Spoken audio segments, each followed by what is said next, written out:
Hello friends, welcome back to our channel. Warning, if you are scared of ghosts, put on your seatbelts on and get yourself company because today we are going to tell you the 10 most scariest ghost encounters in the world. Get ready to meet the most scariest ghosts. 1. It wasn't a little girl. She was camping with her husband and his family at a small, remote lake in New Mexico, where another group of 6 people joined. In the night, both groups were doing typical activities such as making s'mores, having a few drinks, and telling stories. Suddenly, they all heard a sound of a little girl yelling out for help. Neither group had children with them, but since all heard it, they decided to search the area we heard where the noise is coming from together. There was a field behind our campsites, and they all saw a very tall, pure white figure standing maybe 100 feet away from them in the field, making the noises. They all agreed this thing looked maybe 6 feet tall, skinny, and white as can be. They made their way closer to investigate, but whatever it was that they saw started backing off as they got closer, and it disappeared into the trees. But all night they continued to hear a little girl calling for help as they tried to sleep.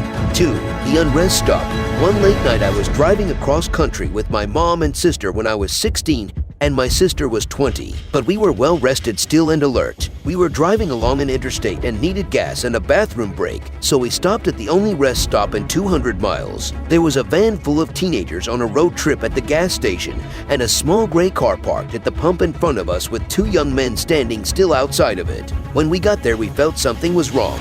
We'd been on the road for days and seen many rest stops at night and had never been afraid until then. My mom and sister went inside and I stayed in the car. I heard the teenagers say they were creeped out and couldn't get the pump to work, and they left in a hurry. I was watching the car in front of us, and the 2 men had not moved at all. They were just standing there, still as stone. My sister and mom came running back out to the car, and when they got in, the 2 men slowly turned to look at us while not moving or pivoting the rest of their bodies. And I swear, we all saw the same thing.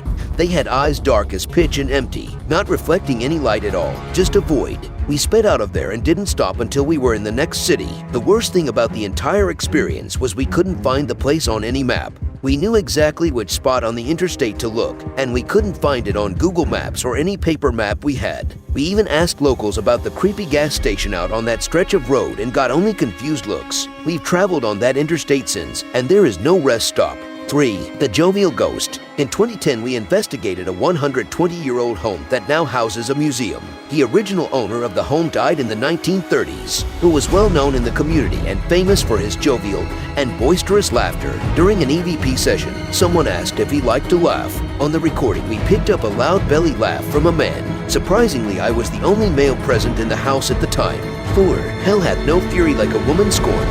After we moved into our new home, we were told a woman had died there at the hands of her abusive husband, where she started hating men. My dad would wake up with scratches all over himself, and whenever my brother was mean to my sister or I, he would have scratches on him as well. One day, my brother hurt our sister. He hit her with something. When he woke up later that night, he had a horrible bloody nose. The day we moved out, my brother accidentally broke his twin's arm trying out a wrestling move. He swears that he would have died that night if it wasn't our last in the house. 5. The singing ghost. Probably the most incredible EVP recording I've heard occurred at a tuberculosis sanatorium, in a hallway where people have had experiences with a little girl. Hospital records from the abandoned sanatorium are sketchy at best, but it is believed that a little girl and her mother died there in the 1940s. We had just finished an EVP session and were packing up our equipment to move to another section. I left my recorder running on a wooden platform as we packed away cameras and other equipment. When I went back and listened to my recorder the next day, my jaw practically dropped to the floor.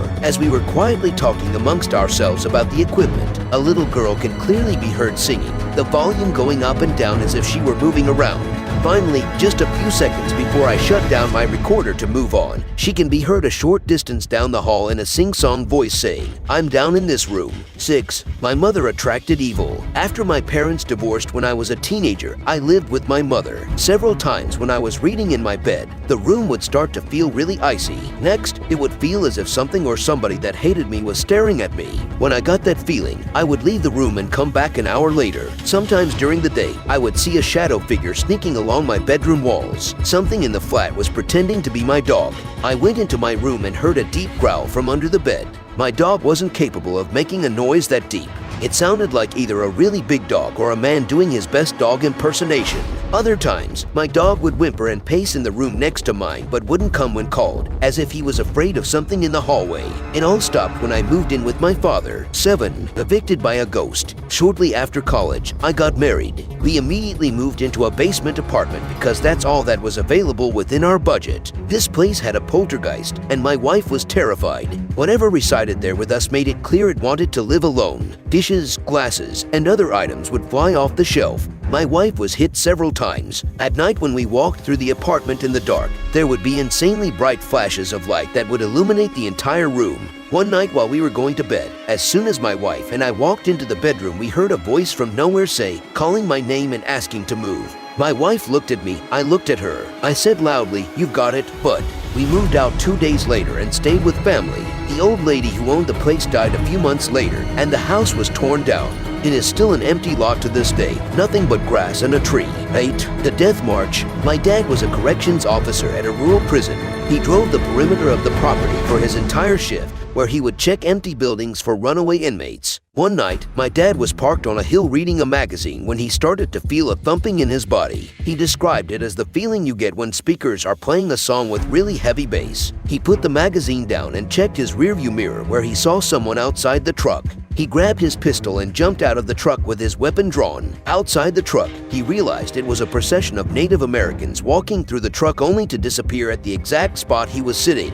He said it was clear they were ghosts because many of them appeared injured. This went on for a few seconds, and then the whole procession disappeared. He called the other perimeter guy on his walkie to try to explain, and the other guy almost immediately stopped communicating. Turns out the other guy had seen this happen before but didn't believe in ghosts, so he wouldn't talk about it. 9. The Demon's Room. I worked as a forensic nurse in a hospital's lockup unit. We had one older lady who swore she was being haunted and abused by a demon she would call Tiberius. When she was in the unit, we'd go into the room, do normal care, leave, and seconds later she'd start screaming bloody murder. We'd run into the room to find her looking like she'd been in a fight with a boxing champ. Bloody lip, black eye, markings all over her body.